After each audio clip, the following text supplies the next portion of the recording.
Assalamualaikum warahmatullahi wabarakatuh.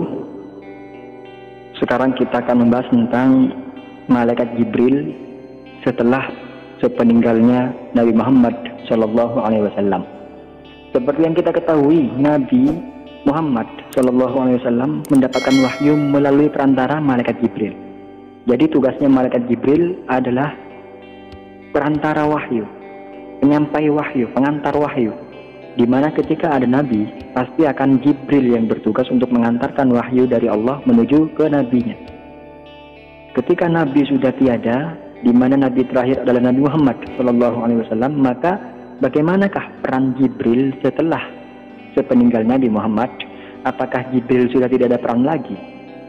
Maka dijelaskan dalam ceramahnya Kiai Haji Abdullah Sattar, beliau dawuh bahwa Jibril sepeninggal Nabi Muhammad SAW turun ke bumi sebanyak 10 kali.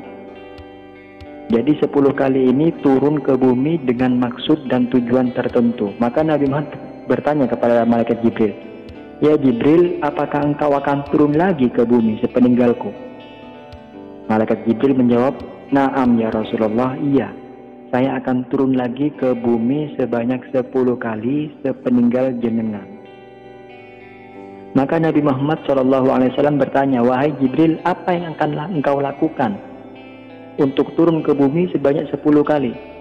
Jibril menjawab, "Saya diperintahkan oleh Allah untuk turun ke bumi agar mencabut 10 mustikanya bumi."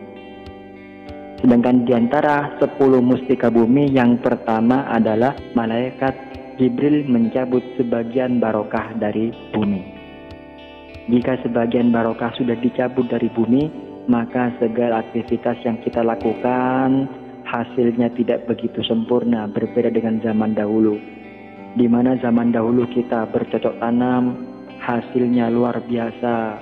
Kadang kita rumah tidak mewah, tapi dalamnya penuh dengan keberkahan, penuh dengan kedamaian. Kerabat-kerabatnya saling berdekatan, tidak ada yang pergi jauh merantau. Di zaman sekarang rumahnya mewah-mewah, namun di dalamnya sepi dari penghuninya karena semuanya pergi merantau ke luar negeri. Inilah perbedaan yang sangat mencolok sekali antara keberkahan di zaman sekarang dengan zaman dahulu. Yang kedua, malaikat Jibril turun untuk mencabut sebagian rasa adil dari para pemimpin. Ketika malaikat Jibril sudah mencabut sebagian rasa adil dari para pemimpin, maka pemimpin-pemimpin yang ada di antara kita adalah pemimpin yang zalim, yang tidak bisa menegakkan keadilan demi rakyatnya. Pemimpin yang egois, yang hanya mementingkan kepentingan-kepentingan pribadi atau kepentingan-kepentingan kelompoknya. Inilah zaman di mana malaikat Jibril sudah mencabut sebagian-sebagian rasa adil dari para pemimpin. Yang ketiga, malaikat Jibril mencabut sebagian sifat warok dan zuhud para alim ulama. Semakin akhir zaman akan semakin muncul banyak-banyak ulama yang dia berceramah hanya untuk kepentingan duniawi. Ia tidak berceramah untuk urusan agama, untuk lillahi ta'ala, melainkan ia hanya untuk kepentingan dunia saja. Sungguh kelak atau di akhir zaman akan semakin bermunculan ulama-ulama yang menyengsarakan umat. Na'udzubillah.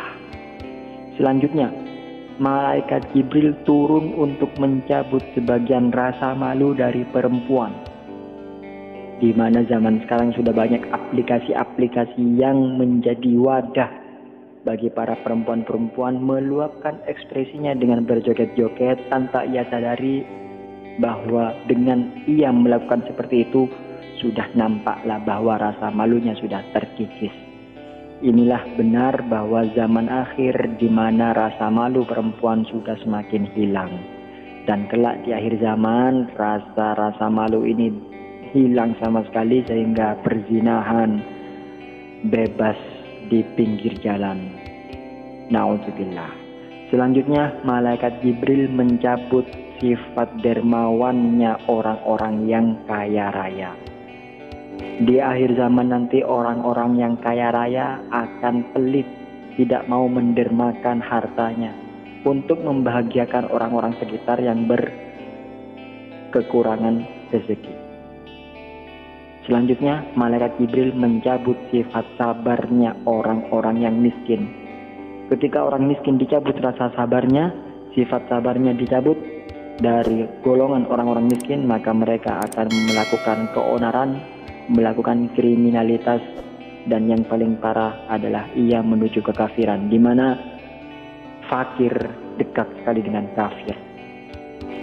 Selanjutnya, malaikat Jibril turun untuk mencabut sebagian rasa kasih sayang sesama anggota keluarga, di mana ketika rasa sifat kasih sayang ini dicabut antara sesama kerabat keluarga, maka yang terjadi adalah ayah memperkosa anak, anak membunuh orang tua, istri membunuh suami, suami membunuh istri, dan lain sebagainya. Ini semuanya sudah banyak sekali terjadi di berita-berita yang menunjukkan bahwa malaikat Jibril sudah mencabut sebagian sifat kasih sayang antar kerabat keluarga.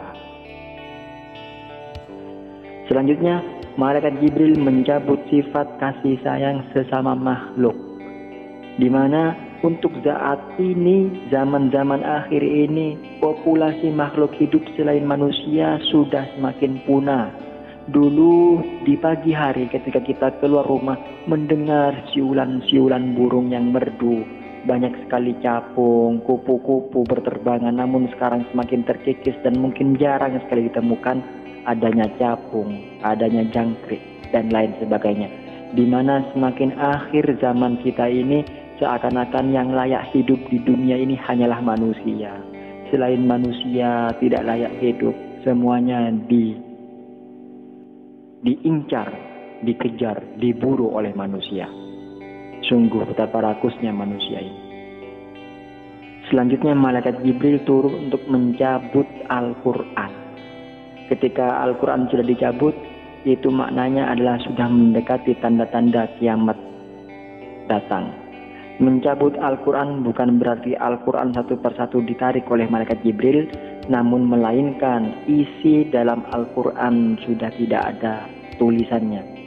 Lalu selanjutnya, orang-orang yang penghafal Al-Quran dicabut nyawanya oleh Allah, sehingga yang hidup di dunia ini adalah makhluk-makhluk yang tidak pernah mengenal Al-Quran, yang tidak paham Al-Quran dan tidak tahu Al-Quran. Selanjutnya yang terakhir, malaikat Jibril turun untuk mencabut iman. Ketika malaikat Jibril turun di momen-momen ini, maka inilah tanda-tanda kiamat yang akan segera terjadi. Demikianlah beberapa peristiwa di mana malaikat Jibril turun ke bumi untuk mencabut sebagian-sebagian daripada mustika bumi, sehingga pada akhirnya bumi akan menjadi berakhir dengan adanya kiamat. Semoga bermanfaat. Terima kasih. Terus ikuti konten-konten kami yang mungkin dibutuhkan atau bermanfaat bagi teman-teman. Terima kasih. Assalamualaikum warahmatullahi wabarakatuh.